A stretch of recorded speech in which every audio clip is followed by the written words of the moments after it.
Realmente isso às vezes acontece, quando a gente escolhe só uma janela, às vezes. Ela inteira, né? Isso.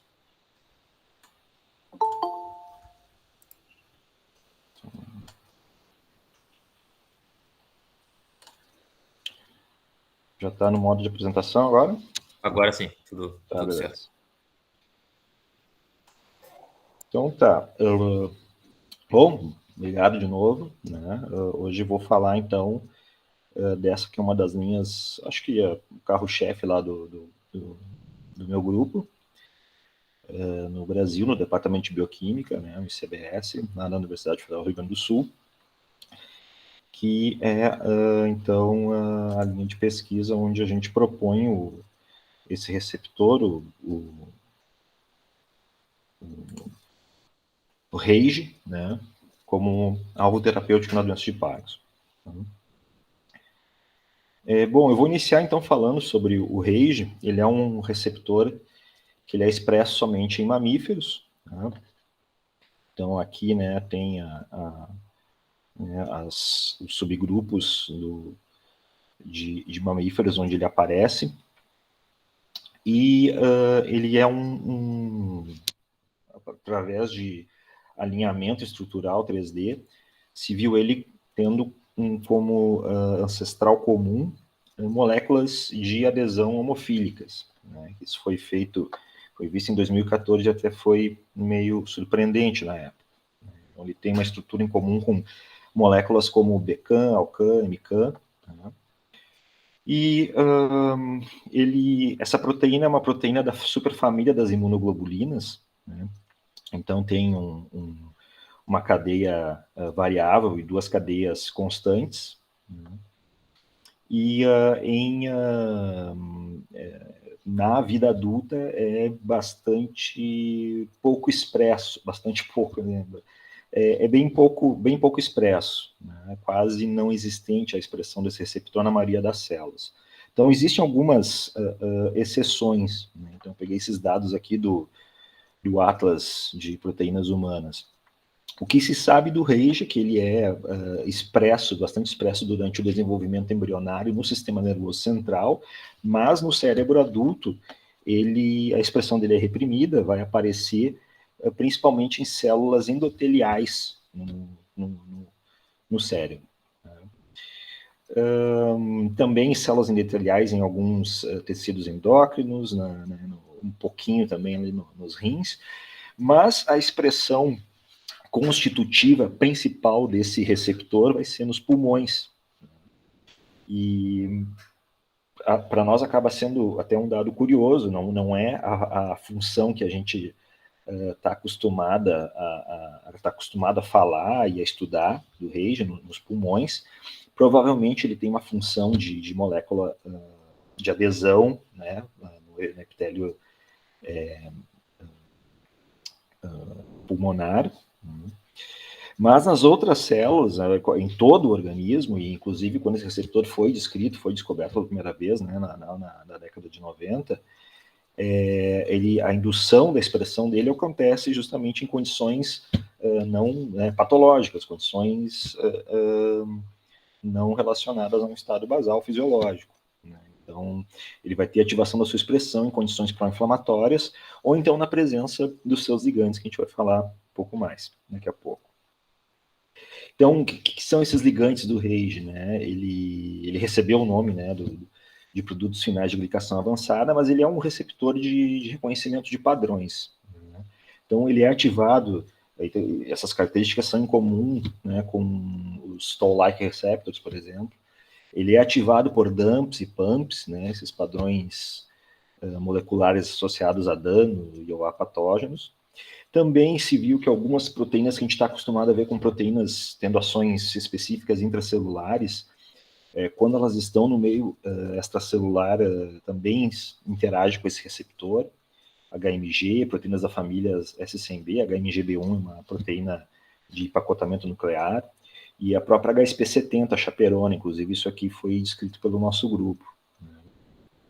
Outras características em comum é que tem os ligantes com uma carga líquida negativa são capazes de ligar no RAGE, inclusive ácidos nucleicos, DNA, RNA, né?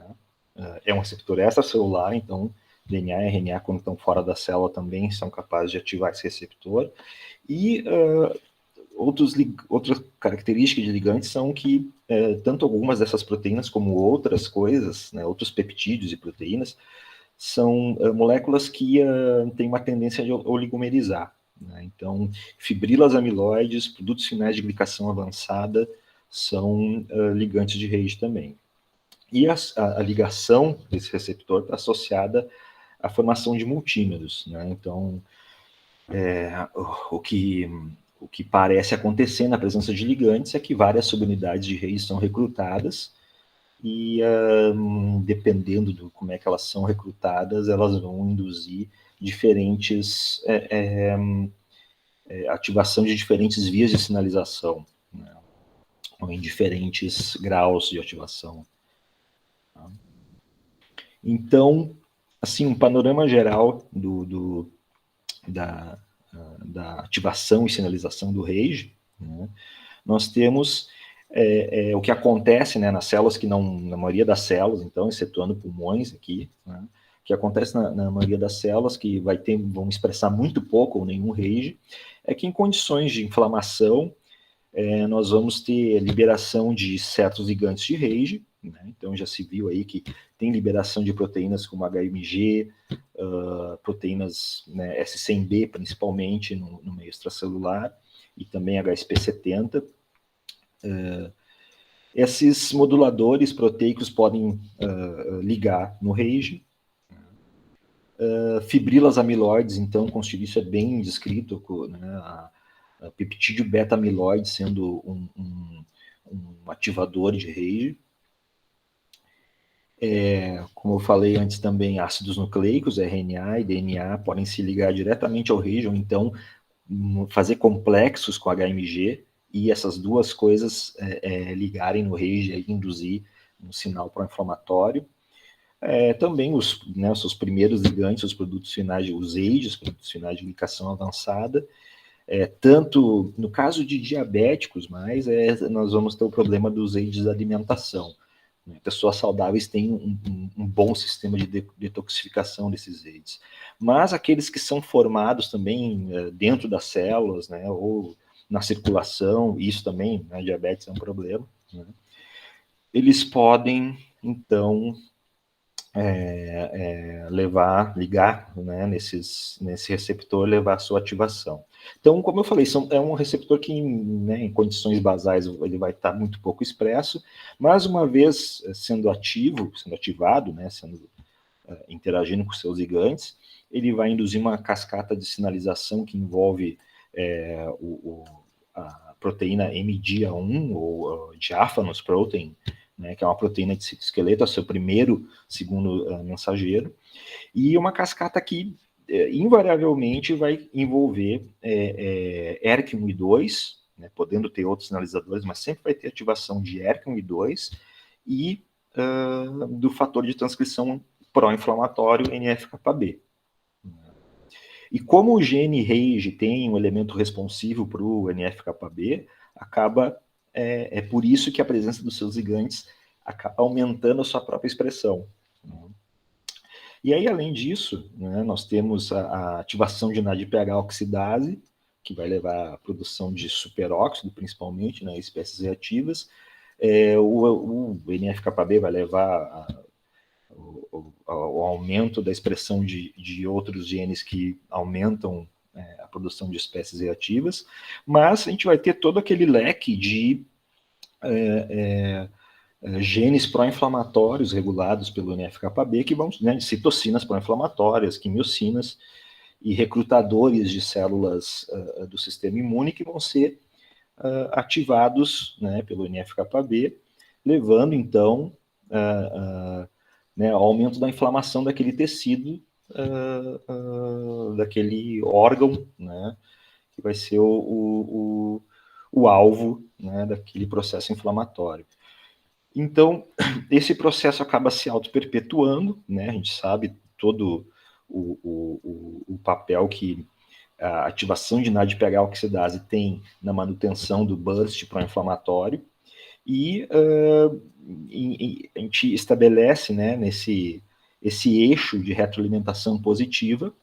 Então, o RAGE é muito visto hoje como um receptor que ajuda na manutenção do estado pró-inflamatório, né? E por isso que começou a ganhar importância, assim, o estudo do papel dele em condições que tem um componente pró-inflamatório crônico, né? Como as doenças neurodegenerativas que são parte do nosso estudo. O mecanismo de terminação da sinalização do RAGE principal é a clivagem, né, do domínio extracelular, que por metaloproteinases e inclusive por chedases, né, por secretases que inclusive da mesma família, que são responsáveis pela clivagem do peptídeo beta-amiloide, né? E então nós vamos ter a liberação do RAGE solúvel, que além de não estar acoplado à sinalização intracelular, ele vai ter um papel de decoy, né? Ele se liga nos seus ligantes e impede a ligação dos ligantes nos RAGEs que estão na membrana. Também existe uma variante de splice alternativo que é chamado de ES-RAGE, né? Que é de RAGE extracelular secretado, mas que tem a expressão é bastante variável dessa variante, né, de célula para célula. Bom, a gente tem um tempo não muito longo, eu não vou contar toda a história de como a gente chegou no estudo desse receptor, né, que eu venho de um laboratório de radicais, de estresse oxidativo, de estudo de radicais livres, e a gente estava interessado em glicação na época e acabou entrando no estudo desse receptor. Mas a gente começou a olhar para a relação do RAGE e doenças neurodegenerativas em modelo animal há um tempo atrás, né, que iniciando um trabalho no modelo de sepse, porque nós estávamos interessados no papel que esse receptor poderia ter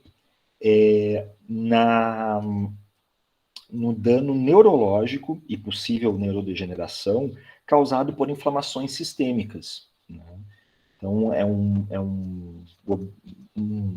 digamos assim, um objetivo, né, ou uma hipótese de pesquisa do nosso grupo, que existem mediadores-chave que conectam processos inflamatórios sistêmicos e aí podem ser agudos ou crônicos esses processos, a processos de neurodegeneração que começam, né, muito antes dos sintomas aparecerem, os sintomas de neurodegeneração. Então a gente publicou esse trabalho um tempo atrás, onde nós, nesse modelo de sepse, né, de CLP, é aquele modelo que a gente faz a puntura, né, e no seco dos animais. Esses animais, eles, enfim, têm uma mortalidade, né, quem já ouviu falar desse modelo sabe, uma mortalidade elevada, né, tem um grande período de pró-inflamatório, mas depois de 24 a 48 horas, os animais que sobrevivem, né, a gente acompanha eles, e a fase pró-inflamatória aguda ela vai diminuindo ao longo dos dias, né? A recuperação de uma sepse. Então, existem trabalhos de colaboradores nossos mostrando que já em 30 dias já tem a maior parte dos mediadores pró-inflamatórios agudos normalizados, né? E aí nós utilizamos esse modelo para nos dias 15, 17 e 19, depois da CLP, fazer uma injeção hipocampal de um anticorpo de RAGE, para fazer uma neutralização imune. Então, o anticorpo de RAGE, ele vai ligar no receptor e, impedindo a ligação de seus ligantes, vai diminuir a ativação do receptor e diminuir a sua expressão. Então, foi injetado nesse modelo aqui, anticorpo de Rage nos dias 15, 17 e 19, depois da CLP, e no dia 30 nós fizemos análise dos testes comportamentais que já haviam sido realizados em trabalhos anteriores, mas também, né, mostrando que existia um prejuízo cognitivo nos animais, nós também dissecamos os animais para investigar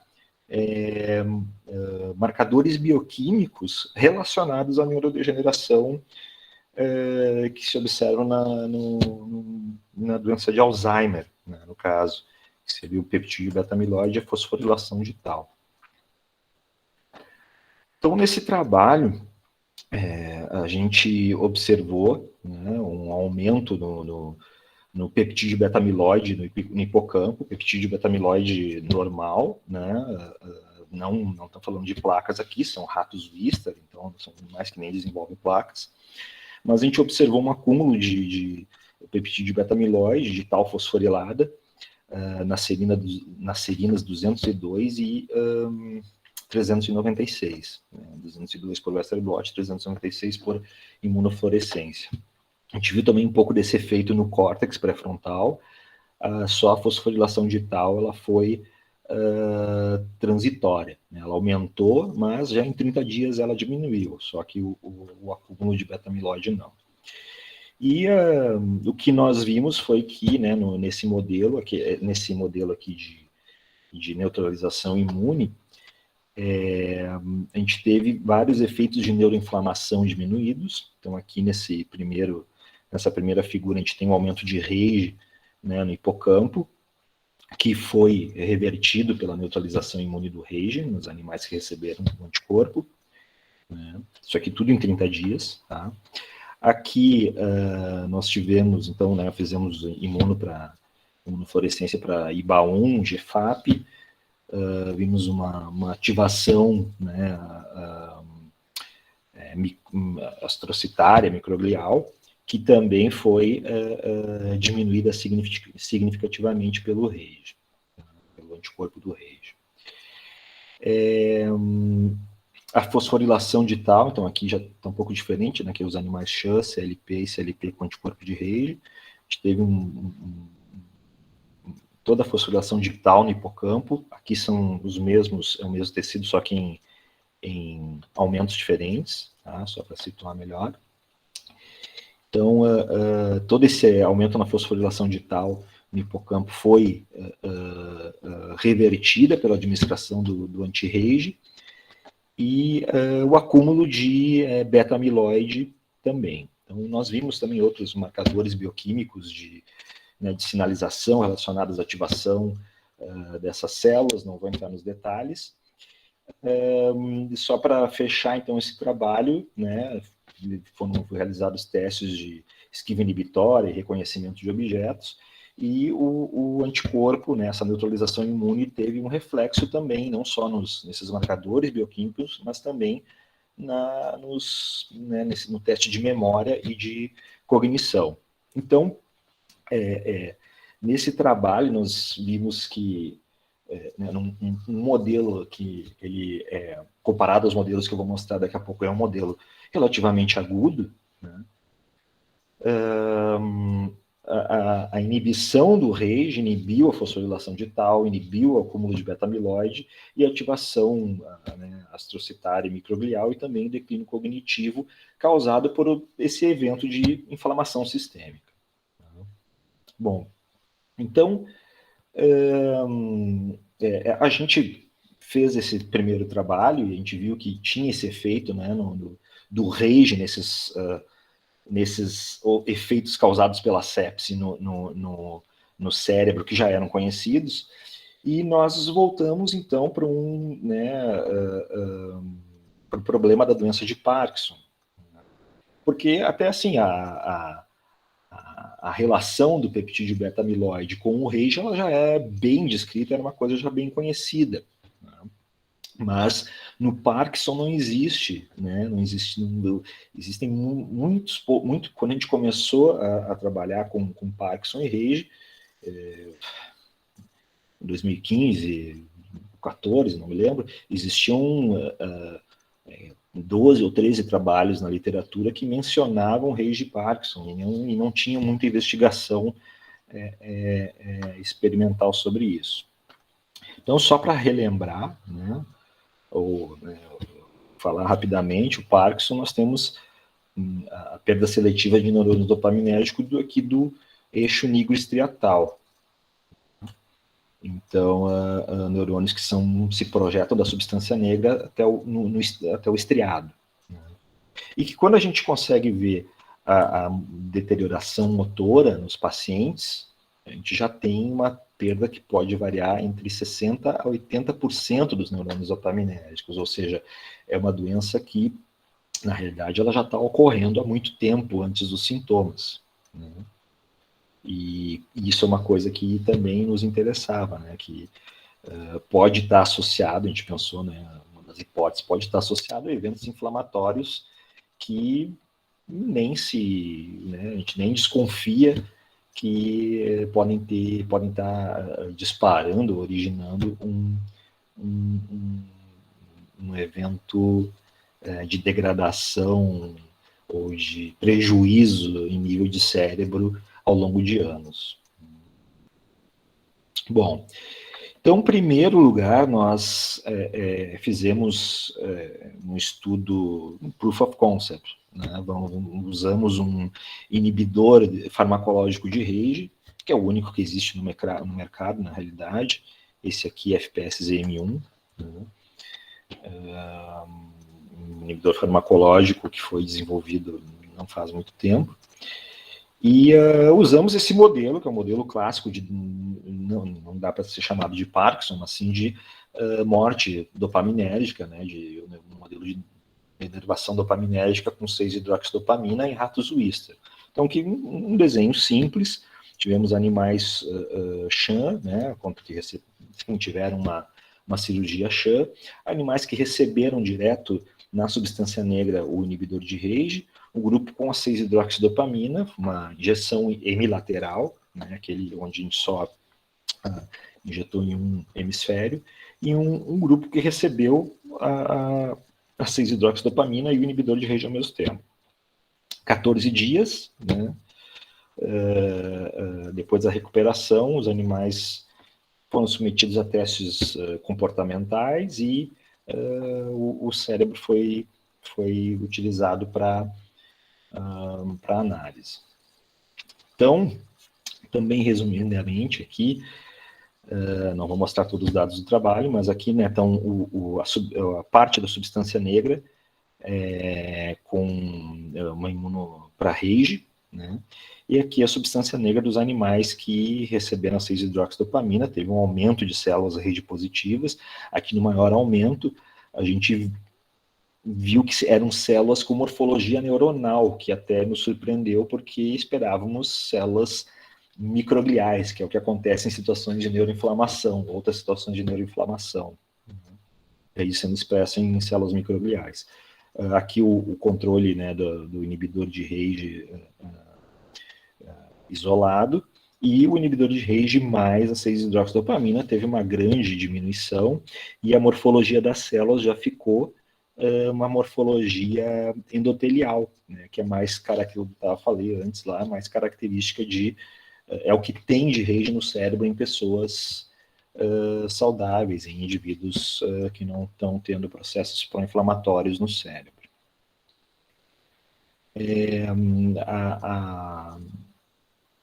Como neuroinflamação, a gente viu na substância negra, né, fizemos também imunos para IBA1 e GFAP, como esperado, 6-hidroxidopamina aumentou, né, terrivelmente essa neuroinflamação aqui na região da substância negra. E esse efeito foi bastante inibido, né, pelo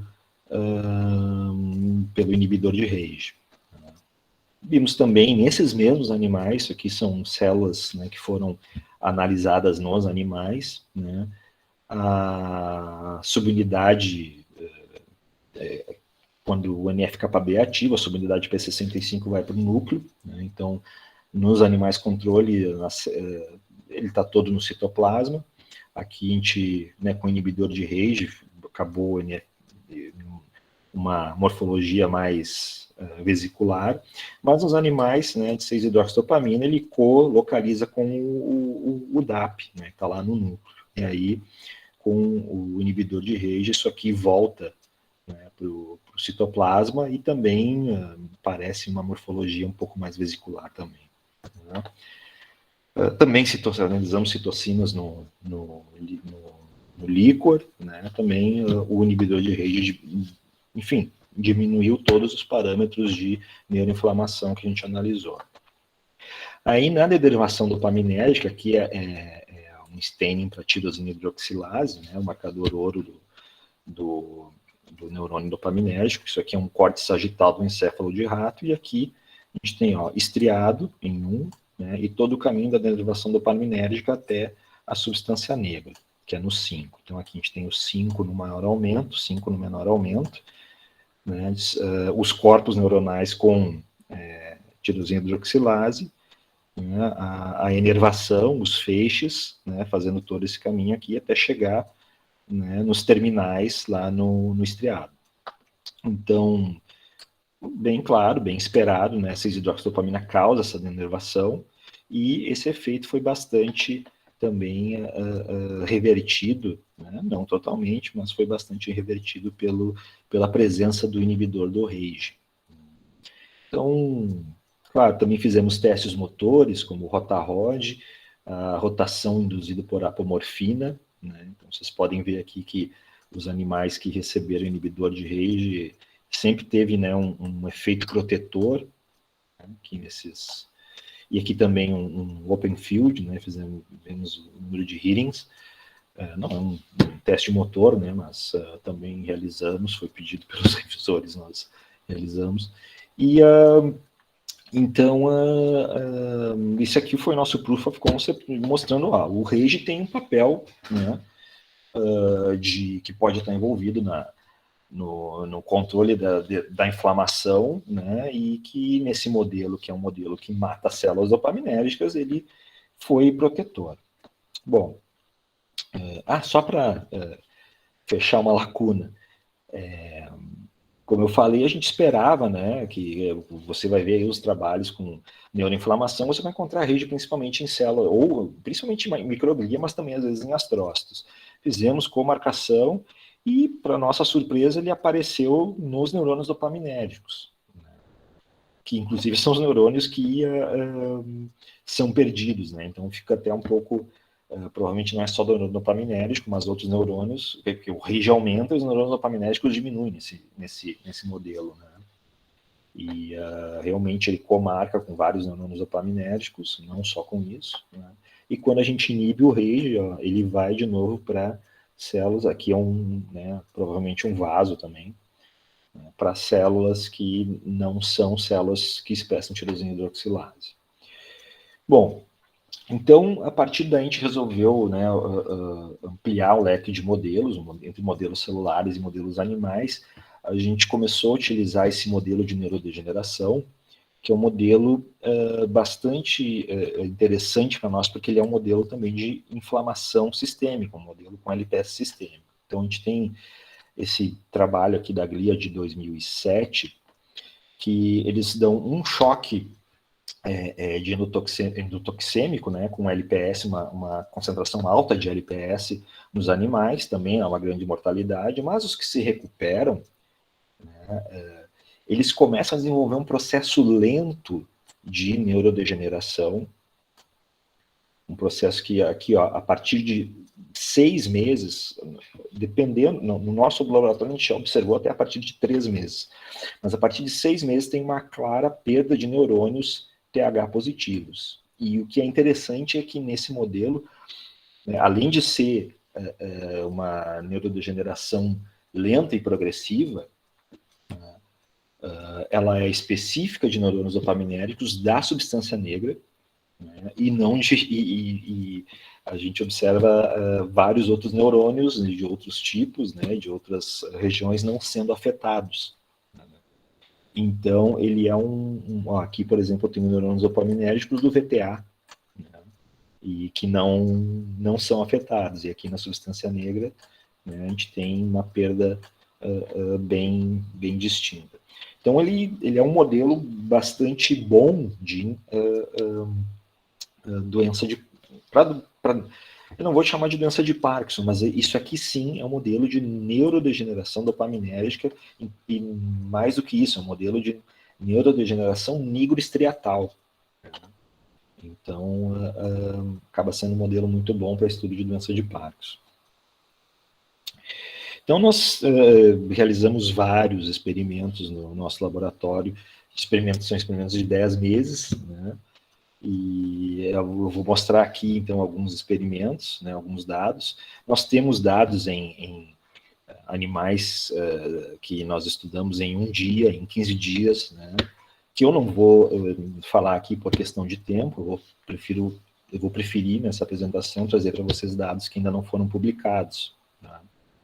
Mas a gente já viu que a neutralização de RAGE inibe a perda da integridade da barreira hematocefálica que o LPS causa, o LPS sistêmico, né, em 1 dia, e que em 15 dias, esse dado aqui é importante, até vou mostrar umas figuras, a expressão de RAGE já está mudada no cérebro. Ó, aqui nos animais controle, né, aqui nessas imunohistoquímicas, a gente consegue ver o RAGE, ó, no córtex pré-frontal e no hipocampo, e no cerebelo e na substância negra, a gente vê o RAGE sempre associado à morfologia de vasos, de célula endotelial de vaso, que é o esperado no cérebro. Né? E nos animais tratados com LPS, 15 dias depois, a gente já não observa no vaso, a gente observa em células com morfologia neuronal. Aqui, é tudo, isso aqui é tudo detalhe, né? Tudo detalhe no aumento. Às vezes, há um aumento do RAGE em relação ao controle, às vezes nem tem, né? Como no caso do hipocampo, nem tem um aumento de RAGE total em relação ao controle, mas a morfologia da célula muda completamente. Então, a gente quantificou, né? A gente viu que quando os animais não são tratados, 93%, 94% da expressão de RAGE está em células de morfologia endotelial. E quando os animais recebem LPS, 86%, 87% aqui no caso, da expressão de RAGE está em células com morfologia neuronal. Esses dados aqui, né, de essa comparação em substância negra, que é onde a gente observa a maior diferença. A gente confirmou esses dados, então, fazendo no controle, né, uma comarcação com um marcador de células endoteliais e RAGE, né, um RAGE em vermelho, o CD31, PECAM em verde.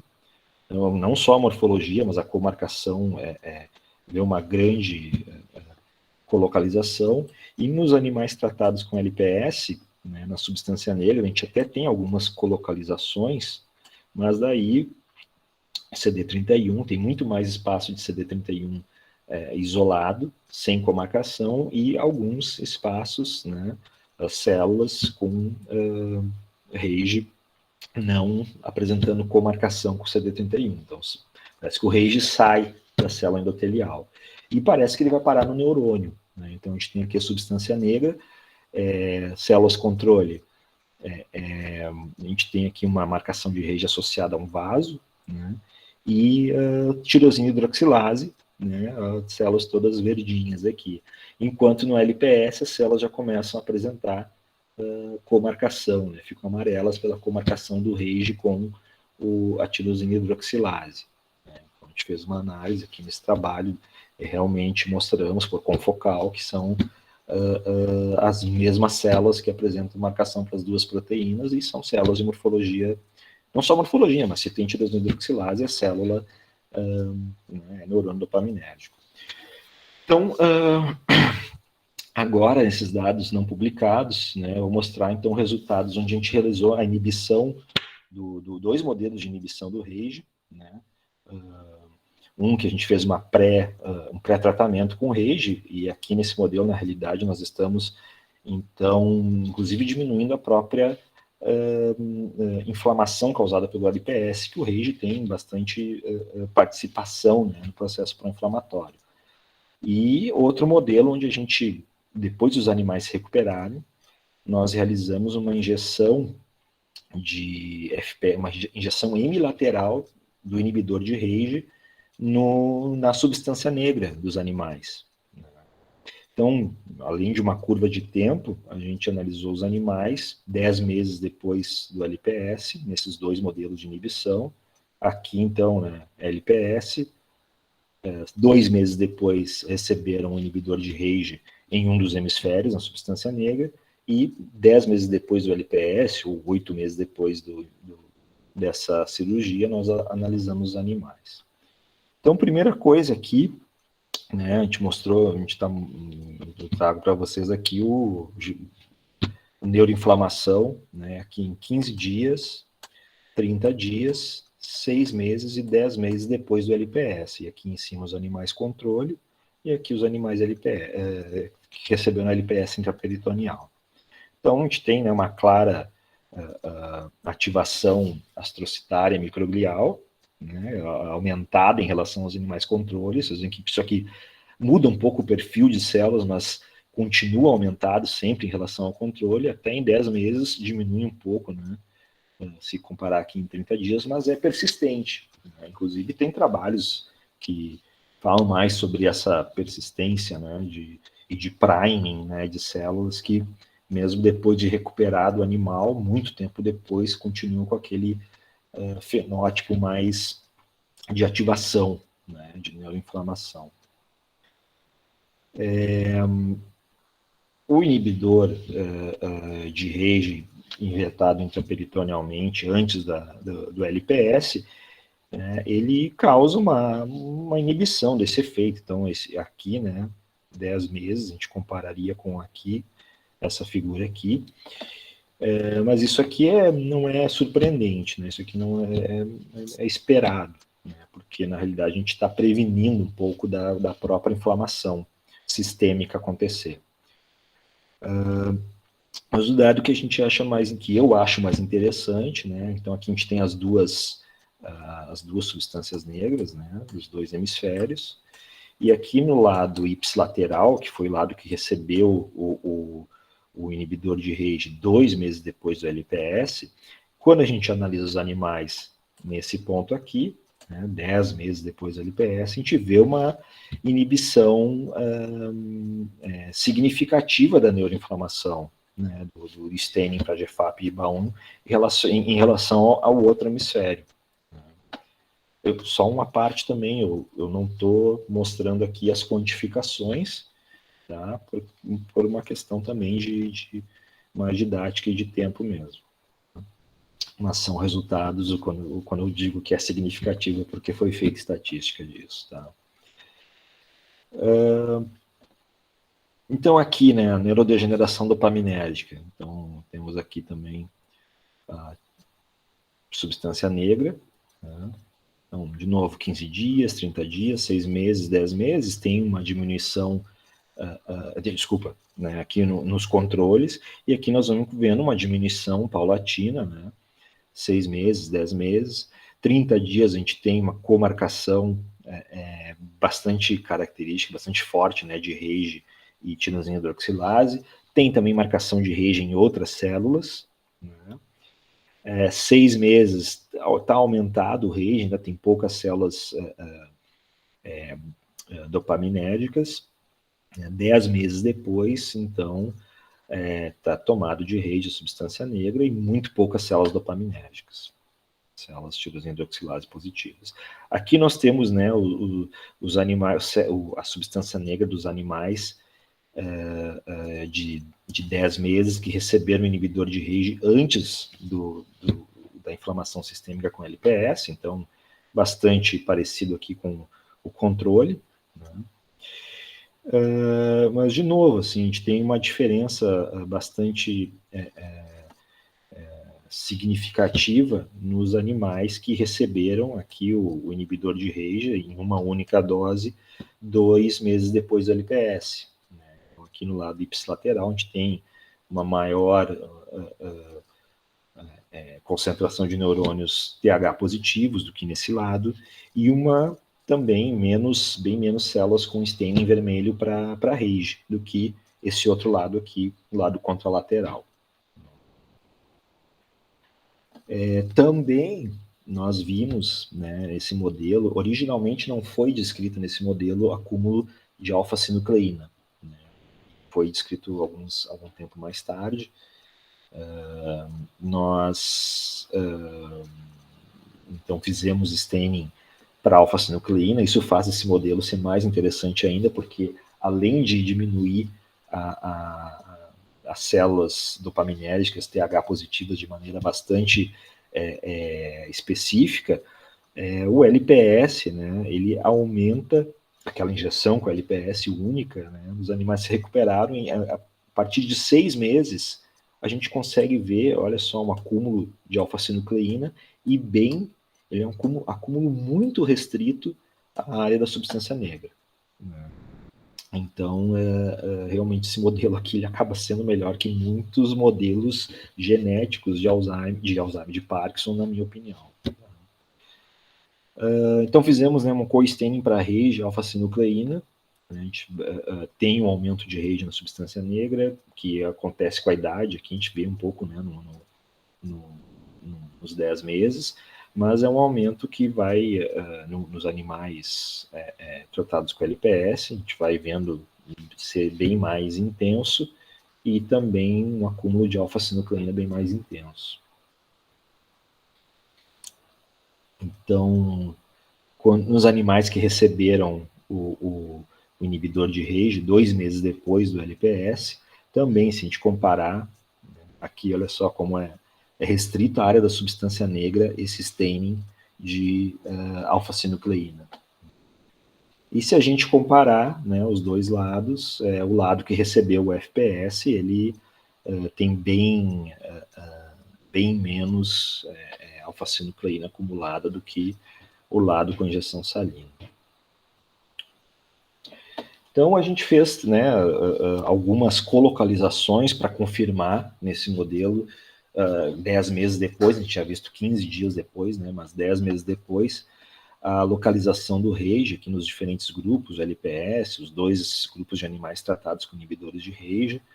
Né? Então, o LPS a gente tem o RAGE aparecendo em células com morfologia mais neuronal, comarcação com outros marcadores neuronais, MAP e aqui, MAP2, né? E aqui TH, né? Não é restrito só a TH, então a gente tem aqui uma célula que não é TH positiva, mas tem RAGE, né? Isso nos animais LPS, tá? Fizemos comarcação com GFAP, né? Varia, né? Então, nos animais LPS não tem muita comunicação de RAGE com GFAP, então estão mais em diferentes células, mas nos animais que receberam FPS 2 meses depois do LPS, algumas células sim aparece com marcação de RAGE com GFAP, né? Então esse RAGE está em astrócito. Em IBA1, para nossa surpresa, em nenhuma condição o RAGE tem colocalização com células IBA1 positivas. Né? E, bom, aqui eu falei, né, já segue um padrão parecido. Nas células que tem RAGE, nos animais tem RAGE inibido, a gente tem uma comarcação separada, né, em alguns lugares de RAGE e tirosina hidroxilase e o RAGE com uma outra morfologia. E confirmando, né, também células onde eu vou ter alfa-sinucleína na periferia e o RAGE no citoplasma, né? E também alguma comarcação de RAGE e alfa-sinucleína dentro da célula em coisas que parecem ser vesículas, né? Que vão nos levar, então, às perspectivas desse trabalho. A gente fez inclusive uma comarcação de RAGE com LC3, né? O anticorpo LC3-112, que é um marcador aí de vesícula autofágica, né?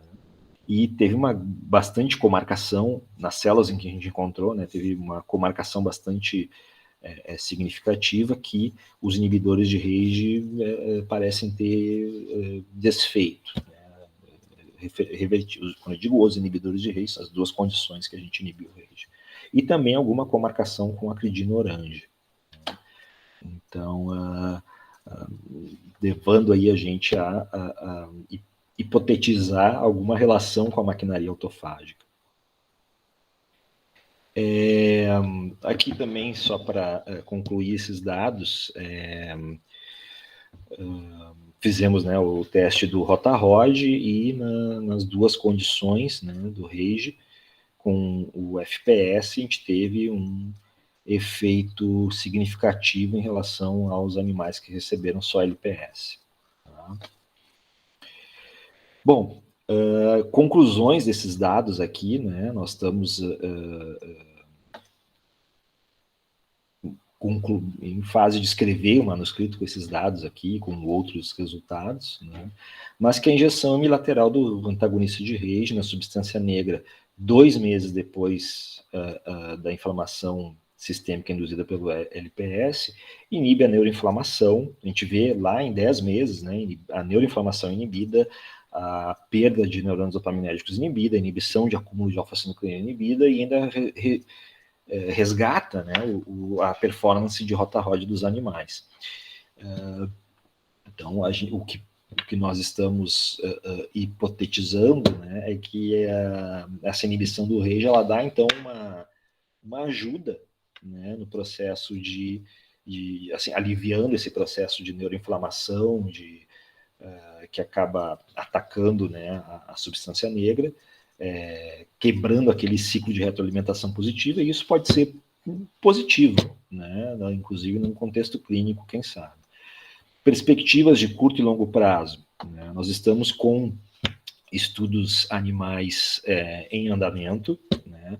Então, temos dados também que eu não trouxe aqui, mas onde a gente fez a administração intranasal do inibidor de RAGE, tivemos resultados também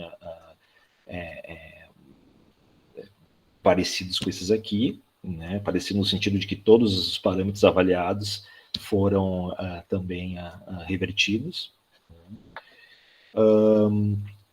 Um estudo em andamento onde a gente está fazendo registro do sono REM, porque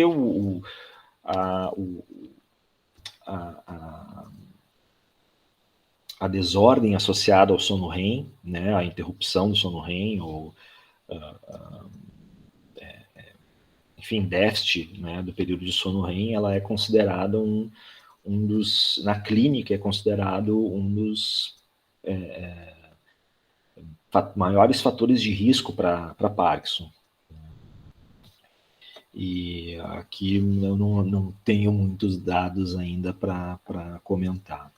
Nós também temos estudos clínicos em andamento. A gente está fazendo um estudo com o Hospital de Clínicas de Porto Alegre, onde nós já estamos há 3 anos recolhendo soro de pacientes, onde a gente está fazendo um screening por multiplex de ligantes de RAGE e outros sinalizadores relacionados à inflamação, né? E também estamos com cérebros de 34 pacientes pareados, né, que nós conseguimos em colaboração com o banco de cérebros da USP. Estamos em tratativas para estender a outros modelos de degeneração dopaminérgica, né? E também estudos em biologia celular, que é o que eu estou fazendo aqui na Alemanha no momento. Né? Então, só para encerrar, a gente tem uma hipótese, né, que reúne esses dados em vivo e alguns dados em sílico que nós temos, onde a gente estudos de docking, a gente viu que a interação de RAGE com alfa-sinucleína, tanto o monômero, monômero nem tanto, mas dímeros e bastante o tetrâmero, né, ela é altamente favorável do ponto de vista energético, né? Então a gente tem esses números aqui, né, de variação de energia livre, e aqui para comparar, por exemplo, com um ligante bastante conhecido, caracterizado, que é 100B, que é né? Vocês veem aqui menos 5,79 quilocaloria por mol. A gente tem uma variação, então, aqui muito mais, que seria muito mais favorável. E então, né, com essa cooperação entre a Alexander von Humboldt Foundation e a CAPES, eu estou aqui na Universidade de Göttingen, onde a gente está testando a hipótese de que o RAGE pode ser não só um modulador da inflamação, né, mas inclusive esse processo deve ser parte isso tudo aqui que eu vou falar é parte talvez desse mesmo processo, né, uma inflamação, mas também ele está atuando como um importante mediador da neurodegeneração dopaminérgica, talvez por ligar na alfa-sinucleína e participar do processo de internalização citoplasmática e transmissão célula a célula. Então, já se viu que em animais e em modelos de barreira hematoencefálica, o RAGE, então eu falei dele aqui como um receptor que modula inflamação, mas a primeira coisa que eu falei é que ele era muito aparentado à molécula de adesão, né? E já se viu que nesses modelos que eu acabei de mencionar, ele se liga no peptídeo beta-amiloide e realiza o transporte, né, de peptídeo beta-amiloide através da barreira hematocefálica, né, transporte transcelular, não é só transporte intracelular, mas pega de um lado da barreira e do lado de fora da barreira passa através da célula endotelial e joga para outra, seria para dentro do cérebro. Então, em relação a esse projeto, acho que é isso que eu tenho para mostrar. Eu ia mostrar fotos do meu laboratório, procurei aqui, não achei. As fotos que eu achei do nosso laboratório são fotos, então, desse projeto, né, que terminar aqui falando de uma coisa diferente, mas é um projeto que a gente tem na URGS, que é o Desmitificando o Cientista, né? Projeto de popularização de ciência, onde eu boto o pessoal do meu grupo para receber alunos de escolas de regiões de Porto Alegre que têm alto grau de vulnerabilidade social, né, para eles conhecerem o laboratório, conhecer a universidade pública e principalmente conhecer cientistas, né, conhecer alunos, pessoas que frequentaram a escola que nem eles, e conversar com cientistas e desmitificar, né, essa ideia de que às vezes a gente nem sabe qual é a ideia que eles têm de cientista, né? A gente pergunta para eles antes da visita, é muito engraçado, eles têm uma visão e depois a gente pergunta depois, é uma outra visão, né? Para eles verem que é uma coisa mais próxima da realidade, né? Do que eles talvez imaginem, né? E acho que é importante a gente estimular ações desse tipo para não chegar, né, as coisas do nosso país não chegar no nível que chegaram, né, novamente no futuro, tá? Ou para não piorar, né? Então é isso, pessoal, eu abro aí a sessão para interação, né, e seria isso que eu tenho para apresentar hoje. Obrigado, Daniel. Excelente palestra. Então, como o próprio Daniel já disse, né, estamos abertos aí para perguntas, né, podem ser feitas aqui, preferência, né, no áudio aberto, né, ou por escrito aqui no chat, como preferirem. Carmen? Eu quero agradecer muito ao Daniel pela excelente palestra e interessantíssimo, seu trabalho é belo, mas eu fiquei encantada com o final da sua palestra. Eu acho que a vida da gente tem que correr por aí, a gente tem que tomar novas cabeças, porque o ponto que nós chegamos, né, a anticiência, até a antivacina, mas felizmente o nosso povo ainda acredita em vacina. É recuperável, o povo é recuperável nesse quesito político aí, de alguma forma. Então, tem a gente formar esses meninos realmente com uma visão, né, de científica mesmo, de transformação da realidade, para ver se a gente sai dessa, né? Com certeza. Muito obrigada, valeu muito. Eu que agradeço. Obrigado. Lizzie, obrigado, Carmen. Lisiane. E aí, Jélix, tem que assistir seminário no outro programa para conhecer os trabalhos dos colegas, né? Cara, meu colega de departamento eu mal e parcamente sabia o que ele estava falando. Ele estava fazendo. Não, mas olha só, até sabia algumas coisas, mas esse modelo do LPS aí eu não sabia. Esse aí realmente eu fiquei até... Então, eu fiquei pensando, né, Jélix, olha só. Então, inflama primeiro e depois degenera.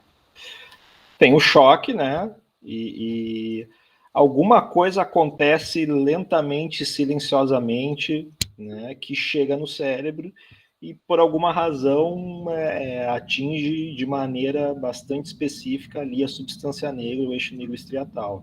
Então, eu acho esse modelo muito interessante, não só porque ele é um modelo que repete muito bem algumas coisas que a gente vê no humano, né? Mas porque, por repetir, talvez ele dê algumas pistas muito boas, né? E assim, ó, eu entro em contato com modelos de expressão de alfa-sinucleína humana, de LARC, e os modelos genéticos de Parkinson, eles não são bons. Tá? Eles não... eles aumentam a alfa-sinucleína, mas eu até estava discutindo aqui com o pessoal... Tem modelo de Parkinson aqui de alfa-sinucleína que aumenta uma carrada de alfa-sinucleína no cérebro do bicho e os neurônios TH positivo não morrem, sabe? Então eles têm umas particularidades, esses modelos genéticos. A gente acha às vezes, né, que os modelos genéticos de Parkinson têm muitos problemas, né? Acaba às vezes sendo sendo usados em publicações boas e tudo, porque a gente usa para ver alguma questão, né, específica, assim, justamente expressão de alfa-sinucleína, ou metabolismo mitocondrial, né? Mas essa questão fisiológica, assim, de repetição da história natural da doença... Sabe o que é? Quando eu comecei a estudar essa coisa de degeneração, que agora nem estudo mais as coisas do desenvolvimento, tinha sempre essa pergunta, né? Primeiro, quer dizer, tem uma degeneração, daí aquilo sai umas porcalhadas da célula, daí os astrócitos se ativam, microglia se ativa. Então, tinha sempre uma pergunta assim, o que vem primeiro, né? E esse modelo me chamou a atenção, porque, na verdade, é um modelo que tu tem a inflamação primeiro e a inflamação desencadeou a degeneração. É um negócio que eu achei bem legal. E aí, quando tu foi falando, depois das imunos, mas será que fizeram a parte motora, né? Será que o modelo minimiza a parte motora? Daí tu acabou mostrando ali o Rota-Rod, né? E aí eu fiquei pensando naqueles... Se vocês não investigaram, ou se de repente até tem já com LPS, para tentar associar esse modelo também àqueles os sintomas não motores, né? Que as pessoas olham muito também para os sintomas não motores, né? Tem ali, tem dor, tem depressão, tem outras coisas que poderia no futuro, Félix, explorar no modelo, né? O departamento tem isso aí, né? Então, eu até tenho os dados aqui, eu resolvi nem mostrar, porque eu fiz numa leva de animais e nós fizemos testes a cada 15 dias de anedonia e de olfato. Né? Duas coisas que são prejudicadas. E nessa leva de animais a gente não viu nenhuma diferença. Mas... Não, né, tá. Assim, aí tem o problema do modelo que é repetir. Né? Eu quero repetir com outros testes e assim, tem, né, como todo modelo de inflamação e rato, tem diferenças significativas entre uma leva e outra de animais. Né? Então, às vezes a gente toca lá o LPS e morre tudo. E às vezes... Eu já trabalhei com LPS, e às vezes nem febre dá. É meio saco. Então, tem isso. Tá, mas tem gente na fila. Daí, se depois sobrar, eu te pergunto, porque daí é uma coisa mais em relação a outra coisa. Daí. Mas tem gente na fila já. Valeu, Liz, obrigado. Daqui a pouco a gente volta. Beth, por favor. Daniel, muito obrigada pela palestra, muito interessante. E eu fiquei pensando, é sabido qual seria o papel desses receptores durante o desenvolvimento, onde eles são expressos? Quer dizer, qual seria o papel deles nesse momento? Regular uma resposta inflamatória fisiológica por causa dos processos de morte celular, né, que estão acontecendo, é concomitante a isso? Professora, pergunta muito boa, assim, eu confesso que na maioria dos casos, tem poucos trabalhos, né, e na maioria dos que regem desenvolvimento do cérebro, e na maioria dos casos são trabalhos assim os que eu me lembro, né, que são trabalhos de histoquímica, né, que vêm expressão e não exploram muito, né, a função.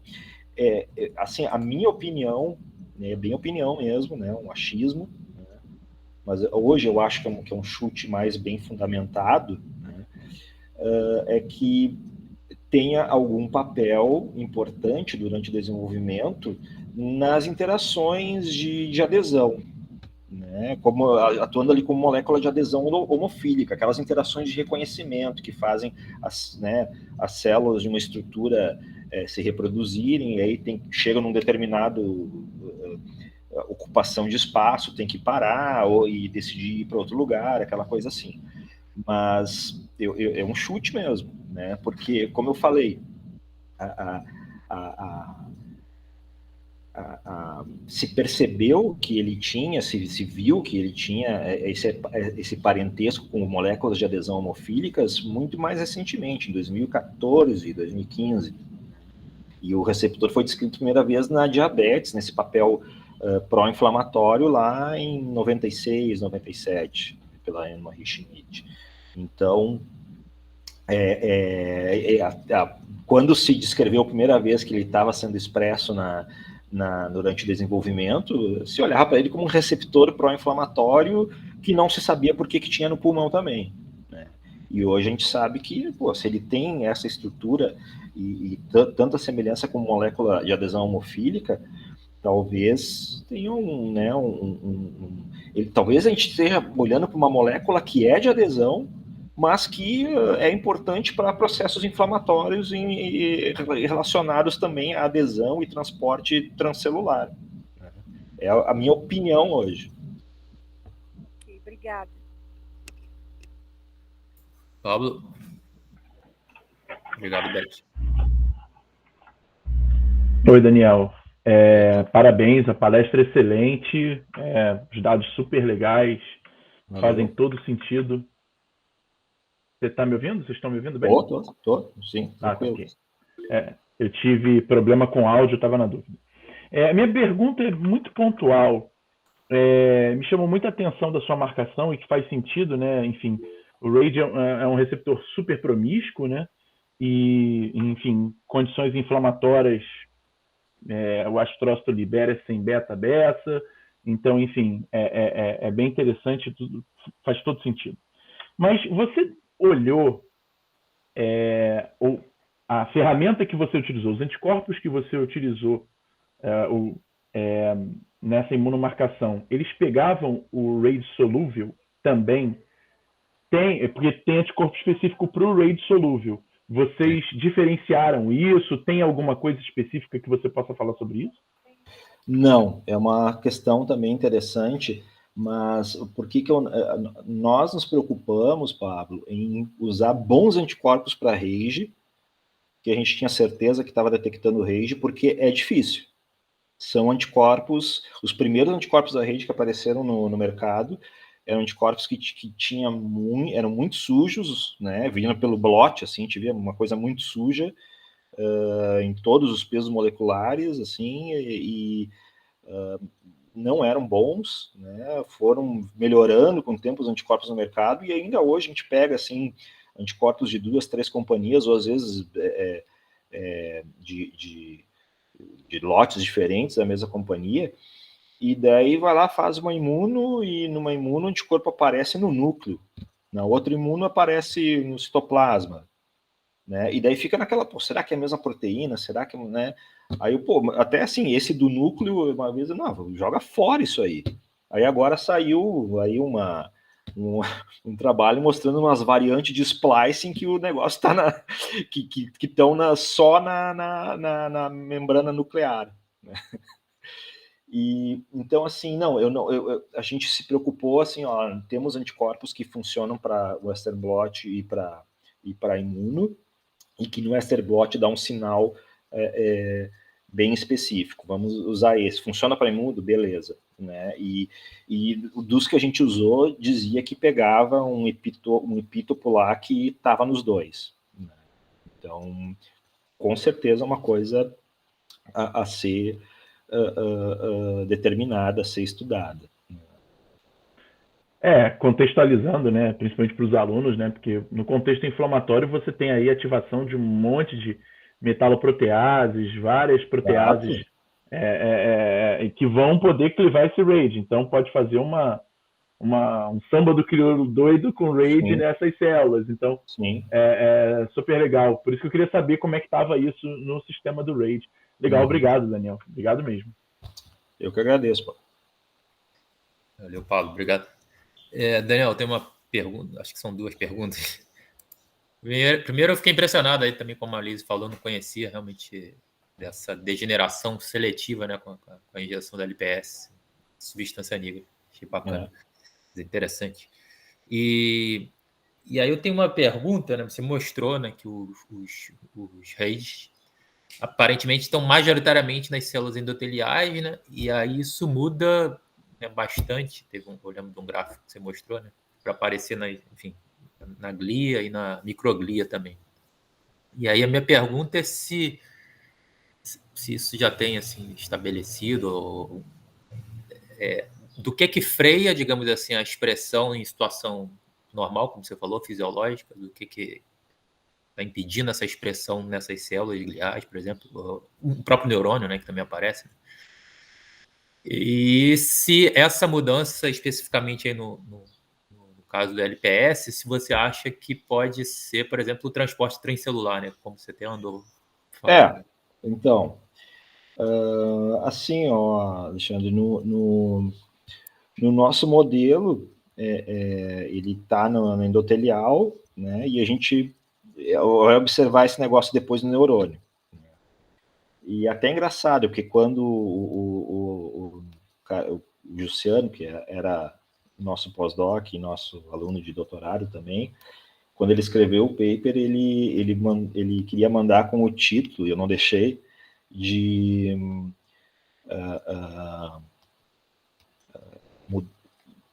movimentação do RAGE, ou ida do RAGE, sabe? Ele queria dar a ideia de que era isso. Isso. Não me lembro até o termo em inglês que ele colocou, mas eu falei, cara, eu até acho que isso pode estar acontecendo, mas, né, vendo essa questão dele porque assim, ó, outra coisa que eu acho que eu não mencionei, o RAGE também liga em LPS. Tem um trabalho em célula ali mostrando que o RAGE também liga em LPS, e eu já pensei em alguma maneira de pegar um LPS marcado, né, sei lá como, né? Bloquear, né? Neutralizar. E tacar o LPS e ver se o RAGE que está na célula endotelial, quando ele estiver no neurônio, se ele tem alguma ligação com o LPS ainda. Então, realmente é uma boa questão, né? E outra coisa interessante aqui no nosso modelo, por que ele vai parar no neurônio, né? Eu não sei, é uma questão interessante. Não sei se ele está sendo expresso no neurônio ou se ele vai parar no neurônio, mas, né, qualquer uma das... São as duas coisas, né? Ou as duas coisas, exato. Mas por que está indo lá para o neurônio? Né? E não são as células profissionais. Nos modelos de Alzheimer, né, no Alzheimer, o aumento do RAGE na microglia já é assim... em vários trabalhos já colocam como, né, uma coisa, quase um hallmark, assim, né? Não, aumenta o RAGE na microglia, o beta-amiloide está acumulando, então o beta-amiloide, RAGE, sustenta ali a ativação microglial, já aquela coisa toda, né, da neuroinflamação clássica, e ali no nosso modelo, né, a gente, vamos né, fazer uma coisa fácil aqui, o que deve ser parecido, e não é diferente. Então... Falou, obrigado. Vou passar agora para a Liz de novo. Pode ir lá, Liz.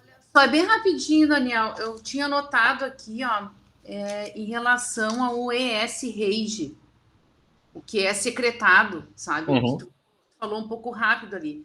Sim. Mas aí eu fiquei pensando, esse negócio dosa por ELISA, isso é secretado e circula? Sim, a gente pode dosar em meio, a gente dosa muito em soro, né? Soro? Soro. Já dosou nos pacientes com Parkinson ou tá rolando? Estamos dosando. Tá. Não deu diferença. Até agora não deu diferença. Deu diferença em ligantes de RAGE, em S100B, em HMG, tá diferente. Tá, e quem secreta é só a célula endotelial? Que é o negócio dos diabéticos ali, né? Que tu comentou ali, que isso é um negócio que apareceu nos diabéticos. Eu fiquei pensando, tá, mas é só a célula endotelial que secreta, será? Sei lá. Não sei, assim, é que na condição, né, pró-inflamatória, aí já, né, vai ter recrutamento, né, de células imunes e tudo mais. Eu não sei, assim, na realidade eu vejo as pessoas começando a investigar mais agora a biologia do RAGE circulante. O que se fez muito até 2015, o que tu vai encontrar com RAGE circulante, na realidade, é pessoas injetando RAGE circulante em animais, né, e em modelos de inflamação, e vendo que aliviava. Né? Então, tem modelo de CLP que os caras injetaram RAGE recombinante na circulação e protegeu bastante. Tem modelo de LPS que injetaram, e daí você tem, enfim, aferições, né, não aferições, é uma palavra, né, usei errada, mas sugestões de função do RAGE circulante a partir dessas observações. Né? A coisa de ver a fundo expressão de isoformas de RAGE é mais recente. E, inclusive, está se vendo que tem coisas em rato que não eram observadas em humanos, né, de isoformas sendo expressa. Talvez ele não apareça tanto assim numa condição mais crônica, né? Talvez num evento mais agudo, talvez em algum insulto mais agudo, talvez aumentasse, sei lá, não sei, tô pensando, né? Que às vezes uma condição mais crônica, às vezes é um pouco difícil de tu ter, assim, um aumento sustentado, às vezes, né? Aquilo sim. Ali... Então, sim. Só para saber se tu tinha visto, porque eu fiquei pensando, até anotei secretado por quem? E aí, como tu ia falar outras coisas, eu digo, depois eu vou perguntar. Uhum. Mas lindos trabalhos, Gélix, hein? O Luciano trabalhou pra caramba, né? Lindos mesmo. Olha, muito legal. Legal mesmo. Vamos ver quando tu voltar se a gente faz umas parcerias aí no desenvolvimento aí. Agora estamos tudo com dinheiro, temos que nos juntar as pobrezas agora, né, Gélix? Senão não tem que fazer. Prazer te ver. Tá? Fica bem aí. Valeu, galera. Muito bonito mesmo. Daniel, queria agradecer novamente aí pela ótima palestra e ter aceito o nosso convite. Eu que agradeço, Alexandre. Valeu, obrigado a todos aí pela presença. Valeu. Obrigado, Daniel. Obrigado. Um abração para todo mundo aí. Valeu, obrigadão. Bom trabalho aí para você. Valeu. Obrigado a todos pela presença e a gente se vê então na próxima semana para a última palestra de 2021. Um abraço. Tchau, tchau.